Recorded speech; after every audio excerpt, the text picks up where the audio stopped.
Welcome to the Fortress. I'm Tim Power. Now, in pop culture, prison life is depicted as a drama-filled environment where danger is always imminent. So when I spoke to Danny, an Australian man who has served more than 3 years in a Queensland prison, I kind of expected that he was going to bust a lot of myths, that he was going to tell me that prison is far more mundane and boring and ordinary than anything we might see in, I don't know, let's say a Netflix series. But guess what? He busted nothing.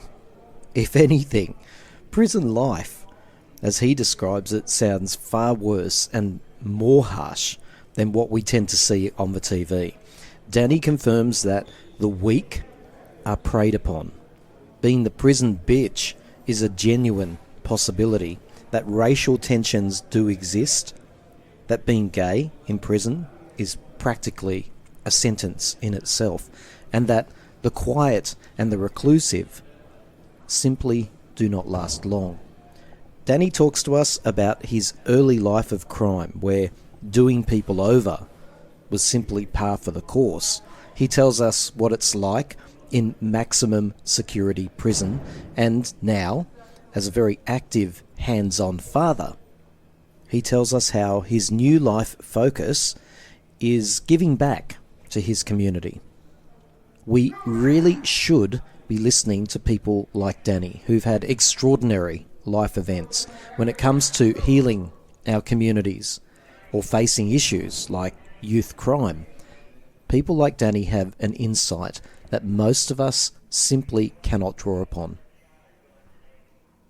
You're here to help the average person understand what prison life, I suppose, might be like and how people end up there as well, because most people have absolutely no clue, except maybe through television shows, I suppose. What were the mistakes you were talking about that you made in your youth? Oh, where do I start? I think I did a bit of everything when I was young. Stealing cars, armed robberies, just stupid, stupid things like that. I never broke into houses, but I did ram raids on the Gold Coast quite a lot. And yeah, things like that, I guess. Yeah. It might seem like a really naive question, but how does a young fella end up in that world? Is it, I mean, a lot of people would be saying, oh, there has to be a troubled home life there. My family worked a lot. They weren't the worst people in the world. My stepdad had a bit of an anger problem sometimes, which wasn't good. And my half brother got treated a lot better than I did. And my sister, we used to call him the golden boy. So This was a blended family, Danny. yeah. So I took off, and I had an interesting life. We lived in Maningrida Aboriginal settlement when I was little. You know what I mean? So my stepdad used to run it through YMCA. You know what I mean? Yep. So we travelled like Australia when I was really little, and we ended up in a small town that had nothing, had no jobs. There was just nothing there, and yeah. So I was always fighting with my family and rebelling, and I got done for stealing a car in school uniform, which I didn't actually steal it. It was my friend that actually stole the car, and yeah, it was. That was the beginning because How old were you, Danny? I was just turned 14. So Right. And was that the first time that you'd got up to crime, or was it the first time you were caught? that was well. My friends have been stealing bikes and things like that, but I wasn't really criminally minded. But when they sent me away to a boys' home, after that, I became criminally minded. So Who's they? Who sent you? Was that because you got caught stealing the car and the justice system sent you to a home, or was well, it your no, that family? was my parents because mum's friend was a QPS officer, and she Mhm. said like send him away to this place. You know what I mean? And so they sent me to this place, the break-in horses and all troubled youth used to go to. Um, and it just taught me to be very, very angry. And then I turned into a criminal. Then I was definitely, yeah. And then you evolve. It's like I started out stealing cars and doing the odd armed robbery and ram raids, and then I got into drug dealing and debt collecting and stuff like that. You evolve. You start off small and you kind of get bigger and bigger, as you go. But that decision that your family made on the advice of, someone official to send you away sounds like probably the worst thing they could have done for you. It was, and that's why I'm a big advocate of people not actually being sent away, because I wasn't I wasn't a criminal then. I was just mixed up with sort of the wrong person. I mean, my parents. I ran away after I stole the car because, like, my stepdad was pretty angry. My mum was in tears, um, and I ended up at a biker clubhouse because the guy that I stole the car with, his dad was president of a club, and so here I am playing pool, thinking I'm really cool, only a young fella, and my stepdad comes in when my mum grabbed me, they got a tip off I was there by one of their friends that was drinking there at the time, and embarrassed me very badly, kicked me up the bum and grabbed me by the ear and took me around the pool table and took me home. So, yeah, that wasn't my scene. I got into that scene of crime and all the rest of it, because of where I got sent. And what was it like a property that they sent you to? Was it like a sanctioned property where young people who were starting to go off the rails, and in theory, it was meant to bring them back on the right path? Yeah, it was lots of fights, lots of drama. Um, there was older boys, and some of the older boys were, I saw a guy slashing his wrists in front of me. You know what I mean? Darren, Mm. I remember his name, Darren, and yeah, they had older boys at top camp basically because it was what they call top camp, and yeah, he slashed his wrist right in front of me, and there was blood everywhere, and I was like, holy moly! And another one, Jarlin, that was there, New Zealand guy. He was an older guy. He ran away with Darren and ended up in the watch house basically and charged with raping a woman. So look, some of the people there should not have been around 13, 14-year-old children. Let's just put it that way. You know what I mean? It was a very different, yeah, very different place. So You'd only known this family life, dysfunctional as it might have been, and then you were sent to this place without the familiarity of what you had known. Was it scary when you first arrived at this? Would you call it a ranch? it was, look, they broke in horses. It was mostly Aboriginals. It was being like there was only a couple of white people. We got picked on quite a lot. So even see, I grew up with Aboriginal people, so I thought like everyone gets along. You know what I mean, sort of thing. So it was my first experience of yeah, the yeah, it was tough at times. Don't get me wrong, there were some really good people that I made friends with who were nice, but there was some really bad people there. So But who ran it? Who were the adults that were there and charged with the job of keeping you safe? Really? it was a guy called I don't know if I want to go into it, but um, I can tell you it got closed down for a bit because of things that were happening there. Well, let's not sugarcoat it, Danny. There was abuse, by the sound of it, happening there. Yeah, there was a fair bit of abuse happening. So Were you abused, Danny? me, um, things happened. You know what I mean? I'm not going to sugarcoat it. I don't really go into it too much. What happened back in the day? Um, but let's just say it was definitely the start of my who I was. You know what I mean? I kind of, after being there, I kind of, a part of me was a bit dead. You know what I mean? So when I hurt people when debt collected or I bashed them, all the rest of it, I think I didn't feel it. The emotion was gone. You know what I mean? For sympathy. So it made me angry. I'll tell you that. I became pretty angry going there. To use your words, it left you dead. It's sort of it's the system, you know what I mean? It happens. You know, rapes happened, people get molested, but look, boys' homes and places like that, and places, you know, they're a lot worse than the prison system. Boys' homes aren't good. They shouldn't have boys' homes for anyone, I don't think.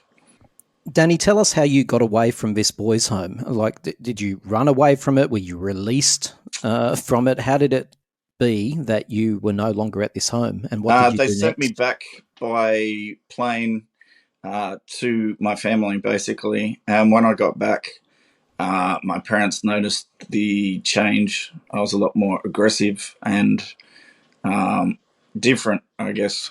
You were in this home, boys' home, for about 18 months? No, no, no, no. It wasn't even 18 months. It was about 6 months. Mm. That's all it was, 6 months. And in those 6 months, yeah, I yeah, those 6 months were pretty bad. Yeah, they weren't. Thank goodness it was only 6 months. I can tell you now. Here's the story so far. Your parents or your mother and your stepfather, probably if we could talk to them, were struggling to deal with your behaviours. Then there's an incident where you're caught with a stolen car. That incident with the car happens. You get sent away to this boys' home for 6 months. You experience Uh, abuse by the sound of it. You see things that you really shouldn't see at that age. And I can tell there's a lot more that's happened in those 6 months than you've shared. Then you go back to the family home, and in theory, your family's thinking he's going to come back a little bit reformed, but anything but. by now, I have anger issues, and I'm at the point of they put, you know, I'm not in a very forgiving state of mind. Let's put it this way. So I'm by this stage, I'm fighting people. I'm punching on. I'm getting a reputation. You know what I mean? And I'm very angry. You know. So I took off. I went to all these youth hostels, and I'm also doing ram raids. I'm also doing over factories and shops, which so I've never ever done over a house in my life. Don't get me wrong, I've turned someone's power box out, which was my trick if they had money for drugs, and they'd come out and I'd hit them over the head with a steel pole or something. But um, never broken into a house. I've always had my morals. You know what I mean? Amongst some people, is it an important code? Is it that you haven't invaded somebody's home? Is sort of a line in the sand for some people? Look, Certainly for you. there's no code anymore. Okay, I'll tell you a story. Back in the day, there were all sorts of codes. There were biker codes where um, you could not you couldn't go to someone's place of work. You couldn't go to their house, and you wouldn't hurt them when they were with their children. Right, so you'd make Mm. sure they were by themselves. The house was off limits. The workplace was off limits, and their family were off limits. Now that all the codes that used to be around the old school codes, they're long gone. Okay, they're not around anymore. I mean, think about it. Here's Shane Bowden. He's just come home, and next thing he's just been shot. In his own place. Like back in the day, those sorts of things wouldn't have happened. The old code, it's non-existent, and all these people, young, foamies as I call them, because they're not in plastics. They've got no code. They're all on the ice and just, they just don't care. There's no respect. There's no honor. It's been out the window for a very long time, I can tell you now. And I know a sergeant, funnily enough, who I talked to ages ago about it, and a detective. The detective I talked to more, who was retired, and he told me back in the 70s they had to threaten people or beat them with phone books to get information. He said these days they spill their guts as soon as they're in the cells. You know what I mean? So it's Mm. there's no code or honor. So that the rest of the conversation has some context to it, what was some of the crime that you were wrapped up in? I almost need to safeguard myself to think, okay, Danny was just, he was knocking over a shop or a factory, but there was violent crime involved in your life as well, wasn't there? Of course. Tell us about it. Well, I can't go into my full on violent crime, obviously. Would it be fair to say, again, me being very naive, that it was organised crime you were part of? I wouldn't say it's organised. Sorry, Disorganized crime. that slipped out there. I wouldn't say it's organised. Look, I met a lot of people in my time, and I've never joined a gang. I've helped different people and organisations with certain things back in the day. I think everyone knows that. Um, it's not a secret. You know All what I right. mean? Well, let's change tact. Tell us about the first time that you were arrested for a crime that meant you were headed to prison for the first time. It was,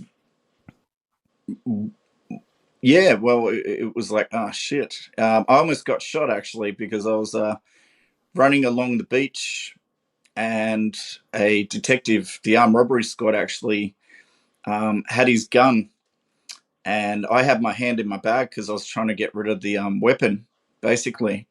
And yeah, he was so upset afterwards, this young fella, because he said, "You know, I almost shot you." And I was like, he said, "I didn't know what you're reaching in your bag for, and I was just trying to get it out to chuck it into the ocean." Do you know what I mean? What had you done though, Danny? You were running along a beach, so you'd robbed somewhere in a Well, group or on your own. no, this was a bungled one. See, I didn't get done for my, yeah, I didn't get, like I said, I got done for very little. I was pretty intelligent, I think.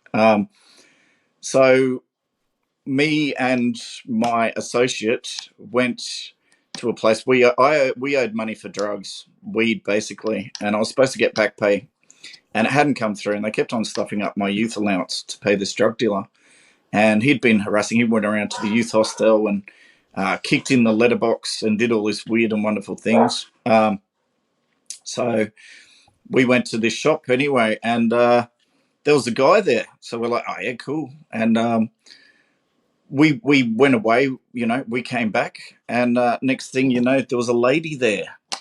And I said to him, I said to my co-accused, I said, nah, man. I said, the bloke's gone.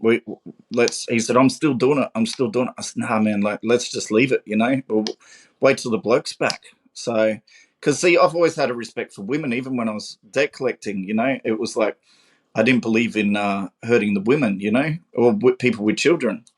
You know. So, and I'm really sorry to keep reflecting back to you, Danny. I'm just trying to keep track. So, you and the co-accused, as you call them, you found a shop that Yep. was only one person in it, but I at know the there was point two ladies. Two ladies were in it, but before that there was a bloke. So, yep. um, But let me just make sure I'm getting this right. But then at the point where you're actually going to commit the robbery, there's only females in the store, and so there's a bit of a conversation happening at this stage about is this the right time? Shouldn't we wait till the man comes back? Am I right? yes, he'd gone Okay. across the road, and I got informed by the ladies that if he would have been there, it would have been really bad. So, How um, so? well, I was only look because he would have had us apparently. But look, I'm only a young fella here. I'm like just turned 17. Okay, so Yep. just turned Yep. 17. So I'm not exactly thinking straight. So I'm just thinking I've got to get this money. And the drug dealer we owed money to suggested we do a robbery and get the money for him. So we How were. much did you owe out of interest? I owed $250. And so this man is like a convenience shop, and you're trying to get into the till, essentially, right? Um, yeah. Well, that's pretty much it. Until I realised that there were two ladies there, and I told my mate, "No, we're not doing." He had the weapon, by the way, and I said, "I'm not doing it. I'm going." And he said, "No, we're doing this. We're doing this now." And I said, "No, no, man." I said, "We're not doing this." So I basically talked him out of it, and their version was they talked him out of it, but that's not actually what happened. I took the guy out of it and said, "We're going, man," and put my foot down, and we left. Now the So weapon was a gun. no, it was a knife. Okay. And did you end up getting the money from the till? No, no, So no. what were you? So, but they noticed the weapon. Obviously, how did police become involved in that? If you had decided to withdraw from the crime, Because my mate had already had a go at him, basically. So they knew he was trying to rob him and said, "Give me the money, give me the money." And I by then had said, "Nah, man, we're going," and talked him out of it because he was getting pretty agitated at that point in time.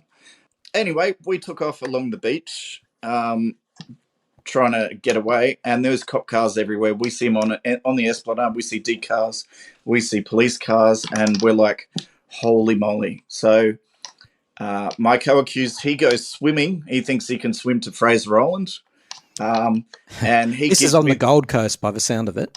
the knife basically in the bag, throws it to me. So I'm running. He said, "Get rid of this." So I'm running down the beach, and next thing you know, there's two detectives behind me, and we saw their car because back in the day, the D cars had was it Q? Yeah, it had Q or G or something in the number plate. If I remember, this is a long time ago. I think it had G. They had G or something in their number plate or Q. But so anyway, yeah, he almost shot me because I'm trying to get rid of the knife and with the bag, and next thing you know, I get crash tackled to the ground, and he was so upset. Like, I don't blame him to this day. He almost shot me. You're going to be pretty upset, and handcuffed me to a tree, and then they went and got Craig, which took ages for them to get. So yeah. Oh, he was still out in the ocean, was he? Well, he was trying to swim. Yeah, he was trying to get away.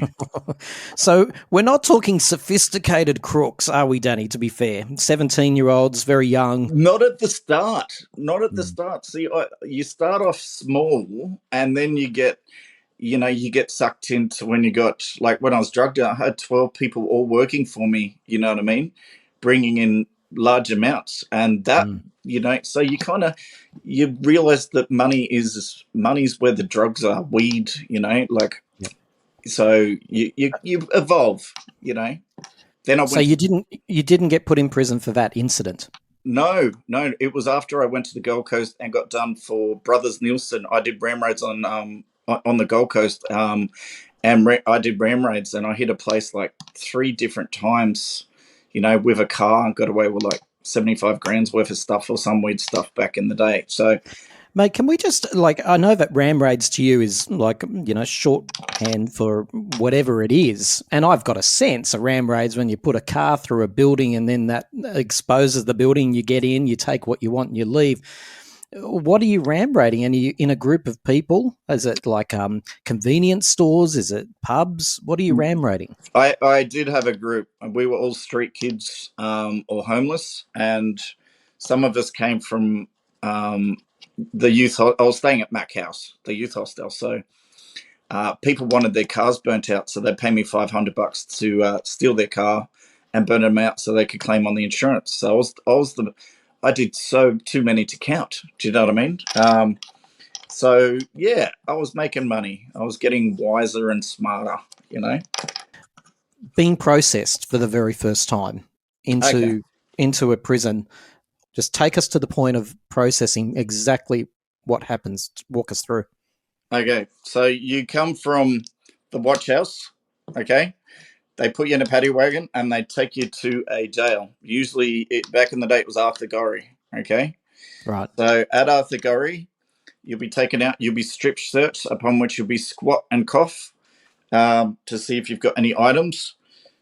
You'll have to move your ears from left to right, pull your ears back, pull your bum cheeks back, your armpits up, hands over your head, open your mouth. They'll have gloves on and they'll be, feeling around in your hair and places. And then you'll go and get dressed, and they'll send you to a unit basically, and it's called an induction unit.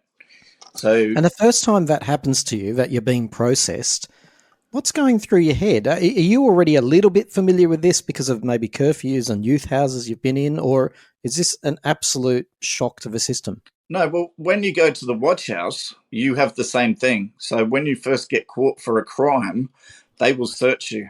Okay, so you will squat and cough in front of them anyway. So you kind of, and if you get done for, they're trying to get you for something, they'll do a search on you. So by this time I've had searches left, right, and center, so I'm used to it. It's like normal to squat and cough. You know what I mean?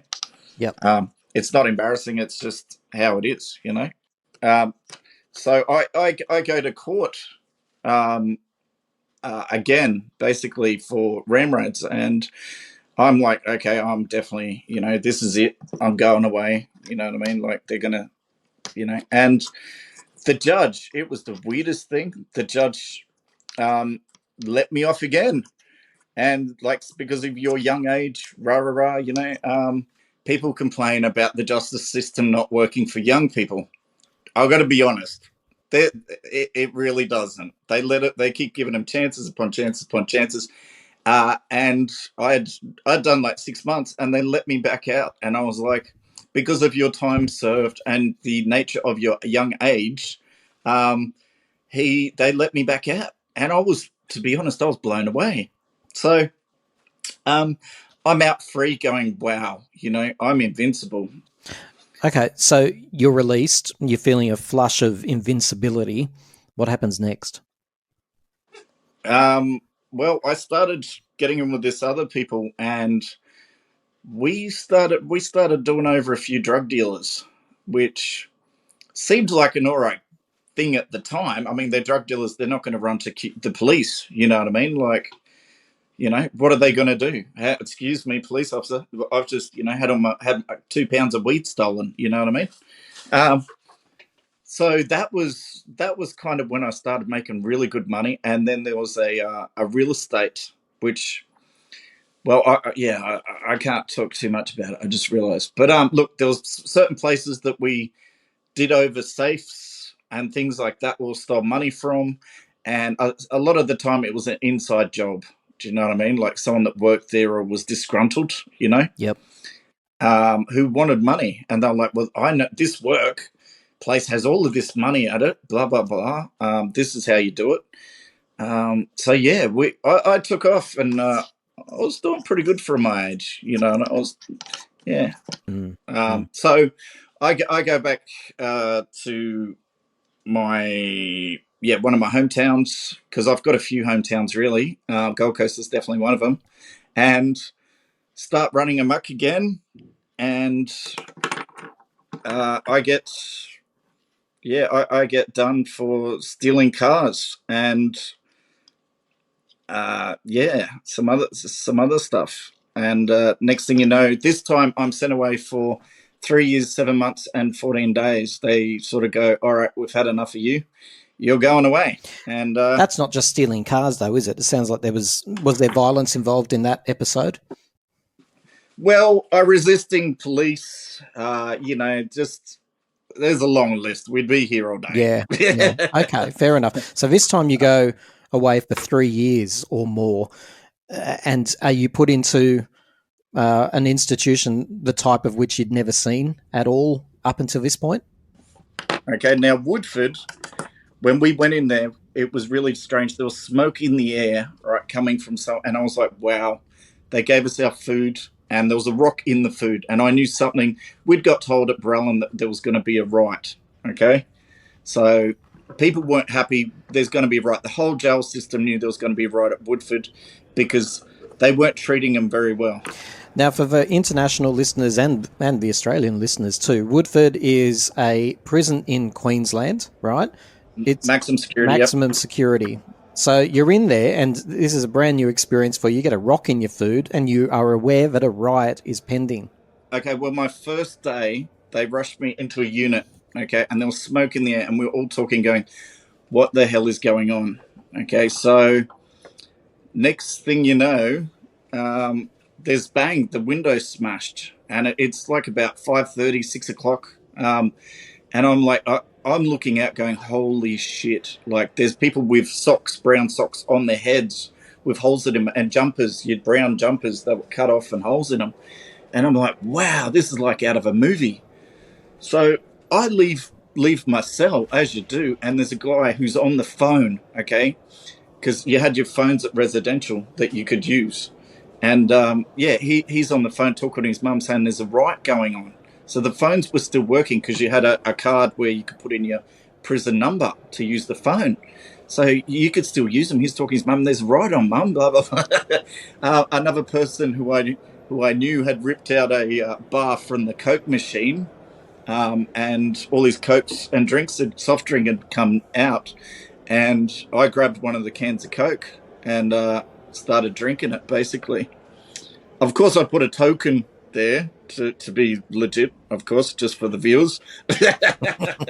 uh, and yeah, so I'm walking around, everything's on fire, people were smashing stuff. Next thing you know, there's a helicopter above, and it's like crazy right above us. I'm like, wow. And dog squad have come in, and there's bang, bang. I reckon there was only 2 shotgun blasts, but some people reckon there was 3. And everyone was scattering. It was like, and people were trying to escape. People were trying to get into the protection because they had boneyard then back in the day. What's boneyard? And well, that's where the protections where you have people who have informed on people. Oh, okay, right, got it. Yep, they're protected people.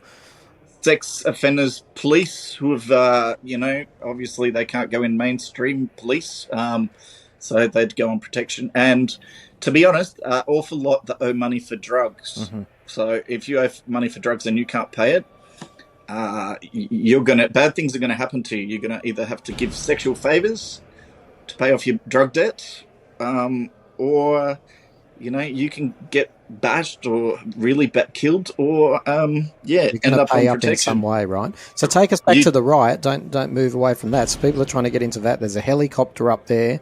There's 2 or 3 bangs. You've picked up a Coke in the middle of all of this. What happened? Oh, I've been walking around. It's been going on for a while. So I've walked around. I've almost finished my Coke. I'm walking around going, wow, this is cool as, you know what I mean? One of my friends actually tried to get out. There were all things against the fence. Like you had these plastic seats, which were all joined, like 3 in a row. And he had actually tried to escape. And he said police were on the other side. And a cop had stood up with his gun drawn and said, he said, go back or I'll shoot. So no one escaped, luckily for, I guess, them. But yeah, it was, So next thing you know, dog squad are running around. They're getting us into the tennis courts. Everyone's arced up and trying to like fight them and stuff like that. It was like chaos. And we all got taken to different things. By the way, I went back into my unit. I knew what was going to happen. So I'd been walking around with a Coke. I saw him grabbing people and crash tackling them. So I ran back to my cell and actually closed the cell door and laid in it and pretended to be asleep. So when they came around getting people, they shone a torch in my eye. And I was like, oh, what's going on?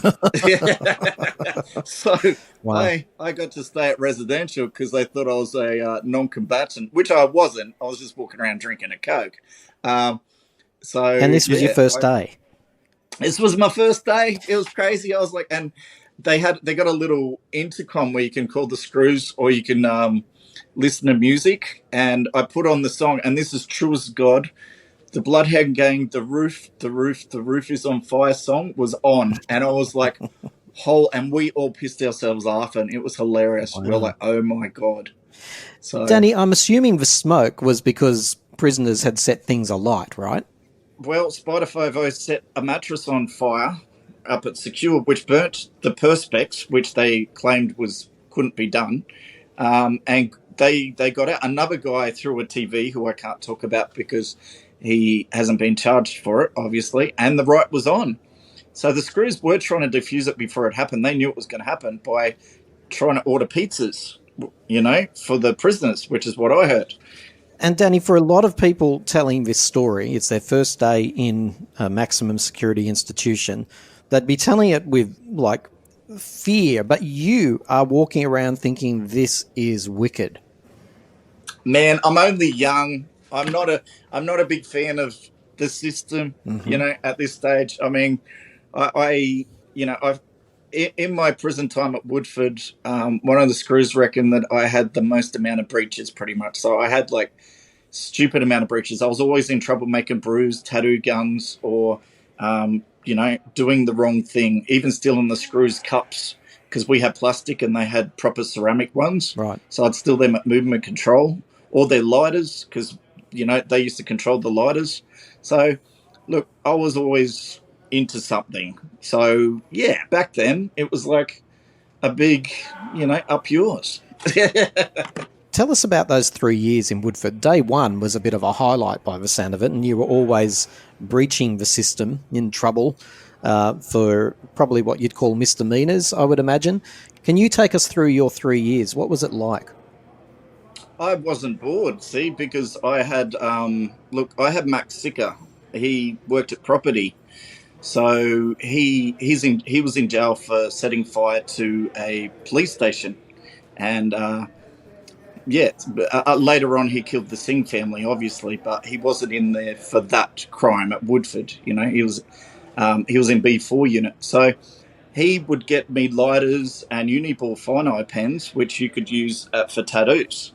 So he got all of the stuff that I wanted or needed and gave it to me to sell, and we would go halves in the profit. So a small lighter would be a small pouch of ox, a big lighter would be a big pouch of ox. And the other thing is they used to buy so much ox and all the rest of it, they used to get free packs of lighters and all sorts of stuff in with their stuff, you know? Ox is tobacco.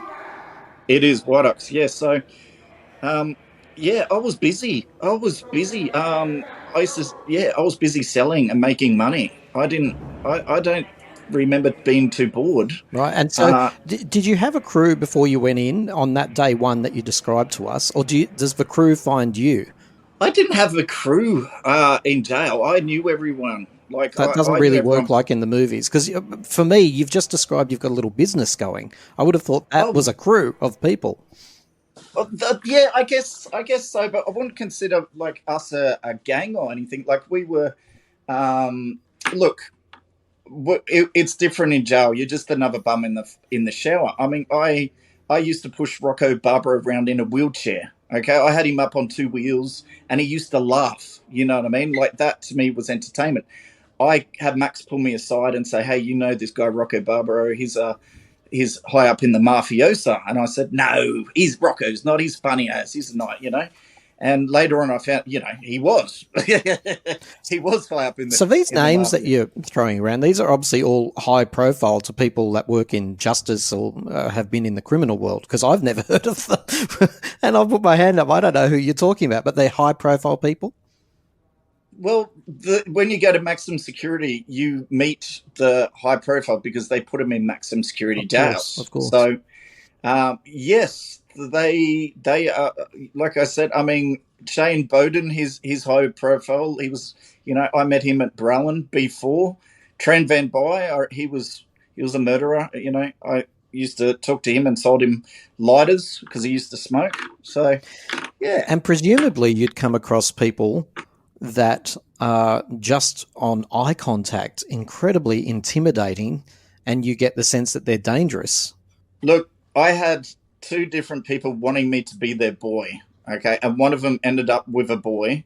He was a lifer, and that boy actually ended up getting knocked up secure. All right, so that could have been me. Now he respected me because I had a go at him and basically threatened to stab him. Okay, so it's not all fun and games. There are people that obviously want you as their boy, or want to take advantage or steal your shit or do How does run-ins. somebody make it known to you that they want you to be their boy? How does that work? I mean, in the movies, this would be happening in the shower block. In reality, what's happening? How do you become aware that somebody is trying to make you their boy? He came up to me and said, basically, "Hey, Danny, I can look after you. You know what I mean? You don't have to worry about anything. No one's going to harass you. No, it's going to be all good. You could be my boy. You're going to have to do some sexual favors for me, but you're not going to have any problem for any of the older, any of these other inmates." So that was pretty much And so how do you deal. respond the first time someone asks you that? Well, I was freaked out, to be honest. uh, and I offered him out into the yard and said that, look, if I have to, I'll stab you. And that's what I said. I mean, you've got. I mean, you're a young man. You're in prison for up to 3 years. There's other people in there for life. It's maximum security. Is there a lot of sexual frustration and tension? Is that palpable in a maximum security prison? Look, there's gay people in there as well. And I feel sorry for a lot of the gay people in there because once they know that they're gay, They've got. I'll tell you a story. I had all of my mates going up to this unit, okay, residential, and they were joking about this gay guy, and they said to me, "Come on, Danny, grab a bread packet and some Vaseline," because they were using them as condoms, bread packets and Vaseline. And I'm like, "What for?" And they said, "Oh, there's a puff here. We're all going through him. He's going skiing and everything." And I'm like, "What?" So anyway, I did not go up and get anything off this guy. I can assure the viewers right now. Okay, um, so there's gay people that there's another gay person who goes in there who loves it so much. They had a twisted bowel, and they actually come out with packets of. They used to come out with boxes of White Ox, so they were kind of doing the jail a service. You know what I I don't mean? I understand guess. what that means. It came out with boxes of White Ox. What does that mean?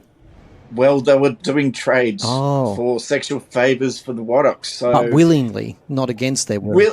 willingly. So some are willingly and some are not willingly. Are there, as depicted in movies, are there sexual assaults? Are they fairly common? I wouldn't say there is. Look, there's boys. There's ones that have to do it because they have no choice. It's either they're going to get gang raped by everyone, or they're just going to get fucked by one guy. So, which would you choose? It they're going to choose the one guy. And when it's the one guy, is that sort of a trade that there's protection involved in that arrangement? Of course, there is. Right. They look after them. They give them their drugs. If they have drugs, they'll share it with them. They'll take care of them. They'll often. That's their partner basically. Some of them, the lifers, they take it very seriously. That's the person they're going to be spending. That's their girlfriend. They're going to be spending the rest of their life with. What do the majority of men do with their sexual frustration or urges in a prison? I mean, even if you're not assaulting someone or if you're not willing to take a partner, so to speak, that still exists. Well, SBS. When SBS, Sex Before Soccer, we used to call it, when SBS is on and there's a scene, everyone will be knocking and going, woo, woo, SBS, everyone, SBS. And next thing you know, everyone would flick to SBS and do their thing, if you know what I mean. For our international listeners, SBS is a TV station in Australia that plays foreign films and well known after 9 p.m. for lots of sex and nudity and Sure is. soft porn almost. Certainly international films on SBS back in the 90s before you could get, onto the internet was a big thing. So people would scream out SBS, SBS, and it was all on. Weather Woman was a good one. It's imprinted in my brain, was Weather Woman. Is that a film, is it? It is. Weather Woman, everyone loved that Weather Woman show, I can tell you now. Whenever that was on, it was like, Weather Woman's on. What about privacy? Do you get privacy when you're in a maximum security cell?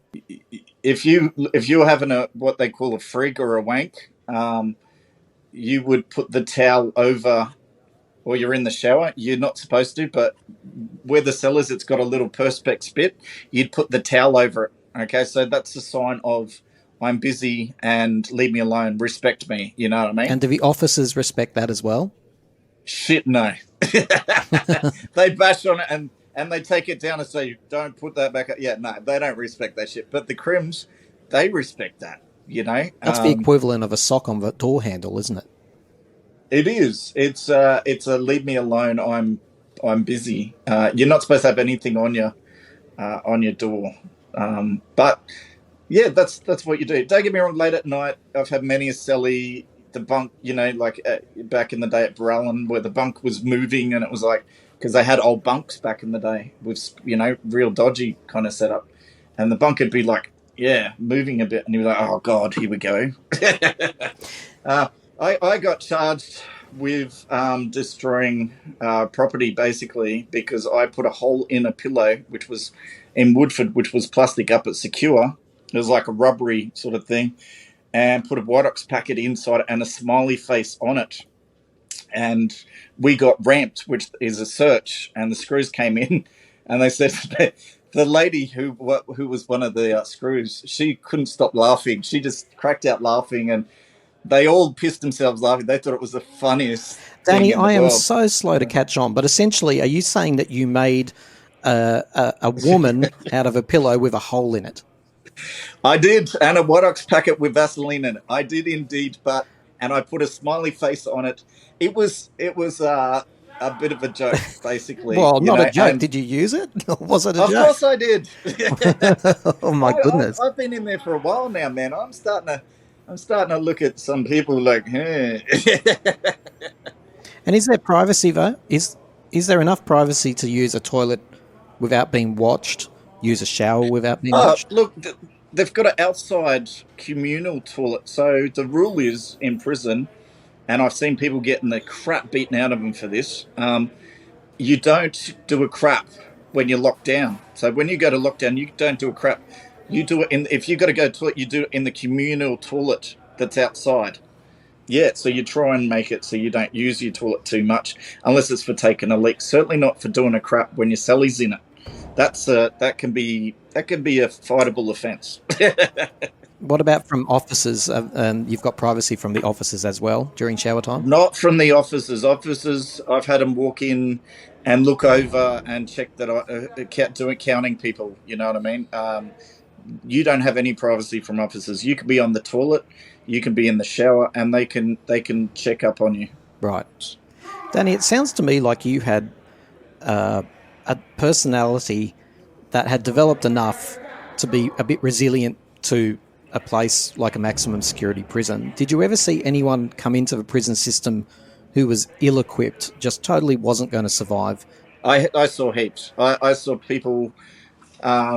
Look, there was one guy I talked to, Scotty. Used to work up a kitchen, and he ended up.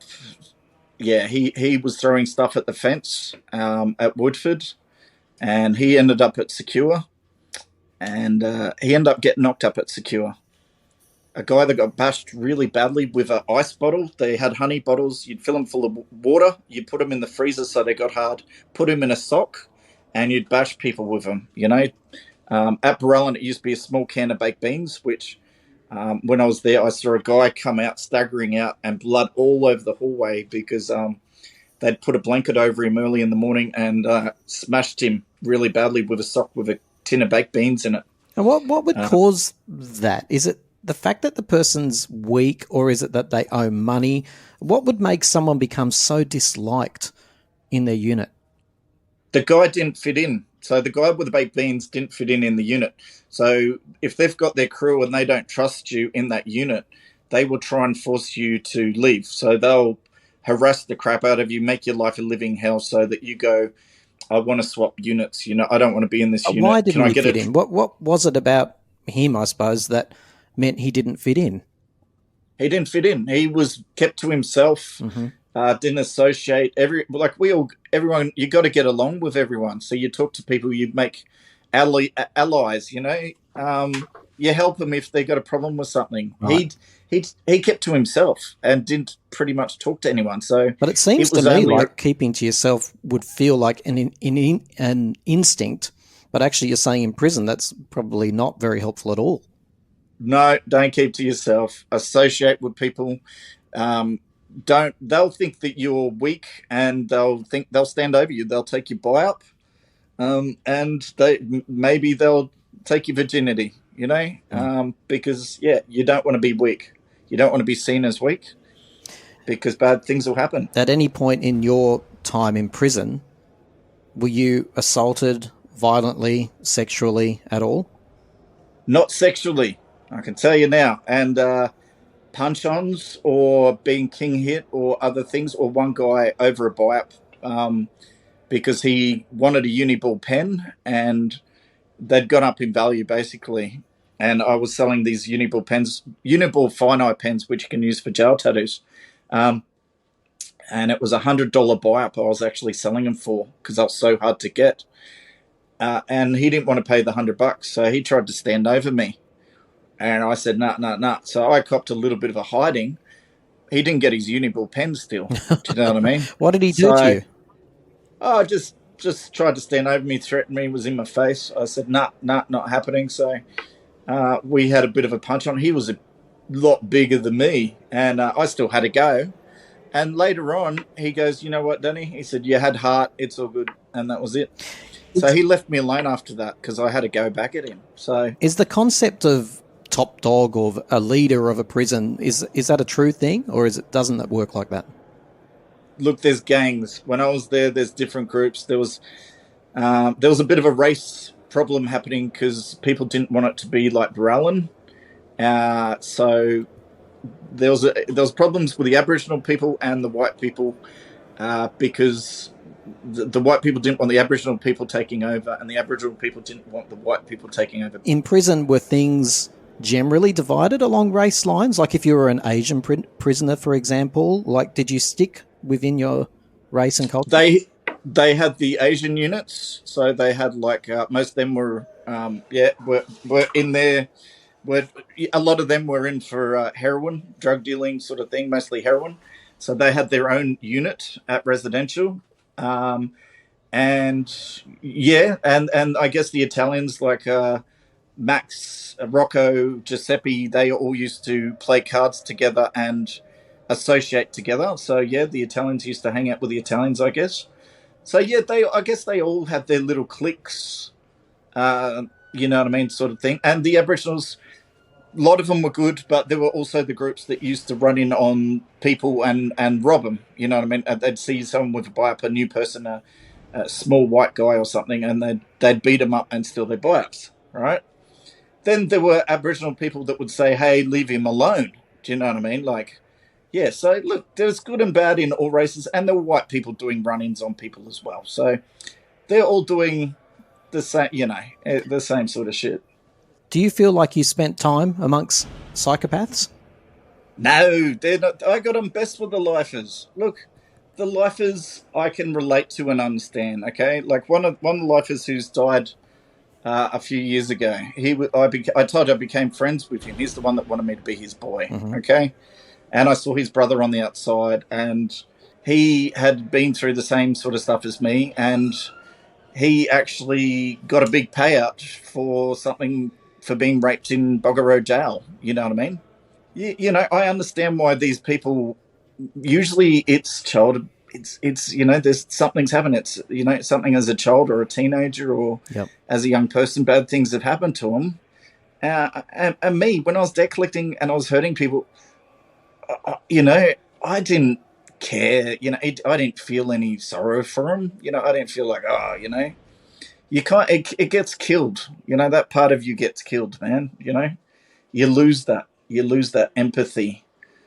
You know, they're just everyday normal people who have you know, just think differently, I guess. And if most of them did stuff because someone had fucked with them, you know, if you mess with them, they're gonna mess with you. If you're friends with them, man, you're as good as gold. There's no problems. You know what I mean? There's no drama. Danny, tell us about the relationship with prison guards. Can it be friendly, or does it just have to be completely dispassionate? You can't be friends. I know 3 people that I used to talk to that I had to stop talking to because they were showing pictures of their children to prison guards or talking to them, and they got beaten the crap out of for associating with prison guards. So it's not, there was, don't get me wrong, there was 2 prison guards that I quite liked, but I couldn't openly go up to them and say, "Hey, how you going? How's your day?" You know, you can't do that shit. And what about how they treated you? To be honest, I actually, when I went up for class, so one of them, who was the head of my unit, head screw of my unit, each cluster has a head screw that runs the other screws, and he said, "Danny, I'm really disappointed in you." He said, "Your classo points keep on going up. You're supposed to be getting them down." He said, "You don't want to leave here, do you?" And I said, "No, I don't." I said, He said, "You're too comfortable." And he said, "Well, we're going to have to do something about that." So I had pictures all on my walls. My cell was done up. It was like a penthouse, man, right? So I had all these pictures of nice cars on my wall. With toothpaste, I'd put them up there. And I had box trays, which were, you know, and I had the last ironing board because stupidly when Woodford opened, they put ironing boards in, which were really good weapons and used to, you know, in the right to smash up stuff. I don't know why you would have ironing boards in in a jail. But anyway, going back to it. So I had an ironing board which I had stuff on it. I had like a Nintendo 64. I had all of these different consoles and stuff that I'd got from people who had been beaten up or ended up on protection and stuff, and they had taken their stuff, stolen their stuff, and then sold it to me basically because I always had money because I was selling uni ball pens and lighters. Do you know what I mean? Yep. So I always had cash. So I had the best setup in my cell, all the game consoles, like, and they came in and they ripped down all of the everything, took the ironing board out, took my game consoles off me because they said they weren't registered to me. So they tried to make it harder for me so I would want to leave, basically, because I was so comfortable in there, when you're when you're used to being on the streets or in and out of hostels and shit, jail's not that bad once you get used to it. Once you've got friends in there. Before, when you start out and you have no one, it's scary and it's fucked and it's not good. But when you have friends and people that you like and they like you back, it's good. And you got a business. I've always got shit. Anything I want, I've got. Why would I want to leave? Amazing I perspective. Like that's hard for a lot of us to wrap our head around, but you've made such sense of it. Like it's better than the alternative. I think your life had been marked by instability right from the beginning, and here you've got a stretch of stability. Even though it's not something most of us would envy, you had stability and power by the sound of it. If you had money, you had an element of power. Well, I was the only person, right, because I had access to the people working at property. When Max went, there was someone else that was there. So there was always someone working at property that was going through me to sell these items. So they're not going through the whole jail, they're just going through me. So obviously, I'm going to meet a lot of people by selling lighters, and uniball pens. I'm going to get to know the whole prison. You know what I mean? And that's what happened. So if anyone needed something, I also had porn books basically that you can't get in jail. Okay. And I had them in normal glued, cut out all the pictures and put them in normal writing books so the screws wouldn't realize. And I used to charge 5 tokens a night for these porn books, which just had porn pictures all the way through them. Like a library that come back to you, though. You weren't selling They them. would. They all came back to me. Yeah, like a loan, right? It was awesome. I loved it. It was like, yeah. So even now I buy and sell. Like I've been buying and selling, since back in the day. Since, it's something I'm good at. When I was drug dealing, the grower said, "Danny, I can't believe how much money you're making me so quickly. Where were you years ago?" You know what I mean? The listeners don't know yet, but this is a past life that you're talking to us about today. This is a past life you're describing. It is not your life today. In fact, it sounds like it's chalk and cheese. Where did the change point come for you? Okay. After I get released from prison, I'm still doing crime. I'm running amok. I start getting into drugs. I'm selling large amounts of weed, and I'm making a killing, and I'm loving it. I've got 12 cars, 2 motorbikes in my yard. And how old are you at this point when you're released from prison and you're back into business? 22. Right. I'm 22 years old. Okay. Yep. I'm 22. I'm living it up. I meet a girl. I keep out of trouble for a bit because I'm with this girl. I have 2 children too. We're struggling for money, so I start drug dealing weed. At first, she doesn't like it, and then she realizes all the money that's coming in, and she's like, he's making a lot of money. So I get done again. They do a raid on my place. Well, they were raiding it so many times. They find drugs. And it was really funny because I had a big thing of hash and it was 2 big ones. And the detective asked me what they were. And I said, it's quick steel for your car, these 2 big round things of hash. And he goes, oh, it's quick. I said, yeah, you rub it together, it's for cars, And so he left it. He left it behind. So look, they did a raid. They got a amount of drugs and everything. And I had to do community service.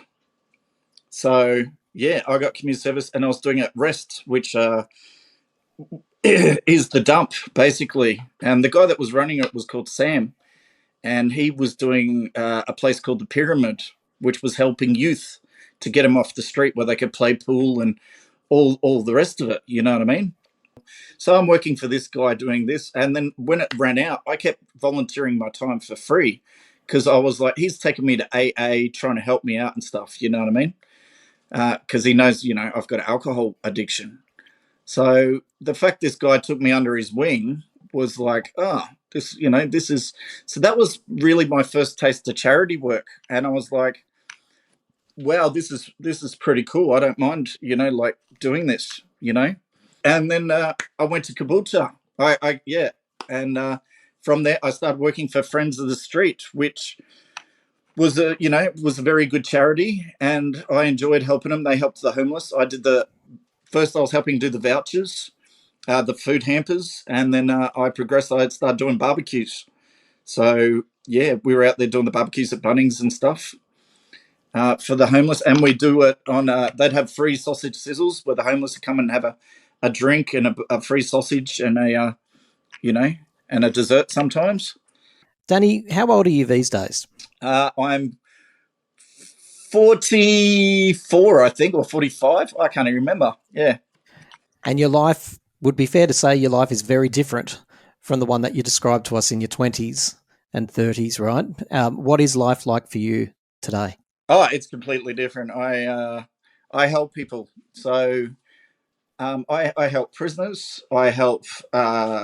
Okay, for Christmas, we help 10 struggling families with money to help them with Christmas.